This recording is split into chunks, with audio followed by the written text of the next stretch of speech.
This channel does not promote any violent, harmful, or illegal activities. All content provided by this channel is meant for an educational purpose only. রাষ্ট্রপুঞ্জে সাধারণ সভার সমান্তরালে প্রধানমন্ত্রী নরেন্দ্র মোদীর সঙ্গে দ্বিপাক্ষিক বৈঠক করতে চেয়েছিলেন বাংলাদেশে অন্তর্বর্তীকালীন সরকারের প্রধান মোহাম্মদ ইউনূস। শেষ পর্যন্ত সেই বৈঠক না হলেও ভারতীয় সময় অনুযায়ী ২৪শে সেপ্টেম্বর সকালে মার্কিন যুক্তরাষ্ট্রের নিউ ইয়র্কে বৈঠক করলেন বিদেশমন্ত্রী এস জয়শঙ্কর এবং বাংলাদেশের পররাষ্ট্র উপদেষ্টা তৌহিদ হোসেন।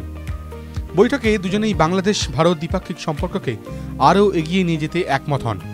রাষ্ট্রপুঞ্জের ৭৯তম সাধারণ অধিবেশনে যোগ দিয়েছেন মোদী ও ইউনূস। দুই রাষ্ট্র নেতার প্রতিনিধি দলের সদস্য হিসেবে বর্তমানে নিউ ইয়র্কে আছেন জয়শঙ্কর এবং তৌহিদ হোসেন। প্রসঙ্গত, বাংলাদেশের ক্ষমতা থেকে শেখ হাসিনার বিদায়ের পর এই প্রথম দুই দেশের মধ্যে বিদেশমন্ত্রী পর্যায়ে বৈঠক হল। বৈঠকের পর সোশ্যাল মিডিয়ায় করা এক পোস্টে এস জয়শঙ্কর বলেছেন, আজ সন্ধ্যায় নিউ ইয়র্কে বাংলাদেশের পররাষ্ট্র বিষয়ক উপদেষ্টা মোহাম্মদ তৌহিদ হোসেনের সঙ্গে বৈঠক হল। আমাদের দ্বিপাক্ষিক সম্পর্কের বিষয়ে আলোচনা হয়েছে। অন্যদিকে বাংলাদেশের পররাষ্ট্র মন্ত্রকের পক্ষ থেকেও সোশ্যাল মিডিয়ায় এই বৈঠকের একটি ছবি পোস্ট করা হয়। সঙ্গে তারা লিখেছে, রাষ্ট্রপুঞ্জে ৭৯তম সাধারণ সভার পাশে ভারতীয় বিদেশমন্ত্রী এস জয়শঙ্করের সঙ্গে দেখা করেছেন বাংলাদেশের পররাষ্ট্র বিষয়ক উপদেষ্টা মোহাম্মদ তৌহিদ হোসেন এবং বাংলাদেশ ও ভারতের পারস্পরিক স্বার্থের বিষয় নিয়ে আলোচনা করেছেন। তবে দুই দেশের মধ্যে যে অস্বস্তিকর প্রসঙ্গ রয়েছে, সেই শেখ হাসিনার প্রত্যাবর্তন নিয়ে কোনো কথা হয়েছে কিনা কোনো পক্ষ থেকে তা অবশ্য জানা যায়নি। বাংলাদেশের পক্ষ থেকে তাদের অন্তর্বর্তীকালীন সরকারের প্রধান মোহাম্মদ ইউনূসের সঙ্গে প্রধানমন্ত্রী নরেন্দ্র মোদীর একটি দ্বিপাক্ষিক বৈঠকের আহ্বান জানানো হয়েছিল, কিন্তু ভারত সরকার সেই প্রস্তাব গ্রহণ করতে পারেনি। সরকারি সূত্রে জানা গিয়েছে, প্রধানমন্ত্রীর ৩ দিনের মার্কিন সফরে যাবতীয় কর্মসূচি আগে থেকেই স্থির ছিল। তার উপর দুই রাষ্ট্রনেতা ভিন্ন ভিন্ন সময় নিউ ইয়র্কে এসেছেন, তাদের প্রস্থানের সময়ও ভিন্ন। এর মধ্যে মোহাম্মদ ইউনূসের সঙ্গে দ্বিপাক্ষিক বৈঠকের জন্য নতুন করে সময় বের করা যায়নি।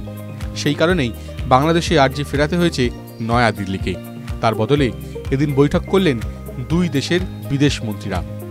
গত ৫ই আগস্ট বাংলাদেশে ছাত্র জনতার অভ্যুত্থানের মুখে প্রধানমন্ত্রী পদে ইস্তফা দিয়ে দেশ ছেড়ে ভারতে চলে এসেছেন শেখ হাসিনা।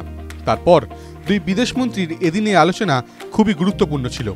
বাংলাদেশে রাজনৈতিক পট পরিবর্তনের প্রেক্ষিতে দক্ষিণ এশিয়ার দুই মিত্র দেশের সম্পর্কের মধ্যে টানাপোড়েন দেখা গিয়েছে। এর আগে একাধিক সাক্ষাৎকারে বাংলাদেশের বিদেশ উপদেষ্টা তৌহিদ হোসেন জানিয়েছিলেন, বাংলাদেশের জন্য ভারত খুবই গুরুত্বপূর্ণ প্রতিবেশী দেশ, নয়াদিল্লির সঙ্গে সুসম্পর্ক রাখতে আগ্রহী ঢাকা। তবে বাংলাদেশের জনগণের চাহিদাকে অগ্রাধিকার দিতে হবে ভারতকে। ভারত এর আগে শুধুমাত্র শেখ হাসিনা এবং তার দলের সঙ্গে সম্পর্ক মজবুত করতে চেয়েছে বলে দাবি করেছিলেন তিনি। তার পরিবর্তে বাংলাদেশের সাধারণ মানুষের সঙ্গে নয়াদিল্লিকে সুসম্পর্ক গড়ে তুলতে হবে বলেছিলেন তৌহিদ হোসেন।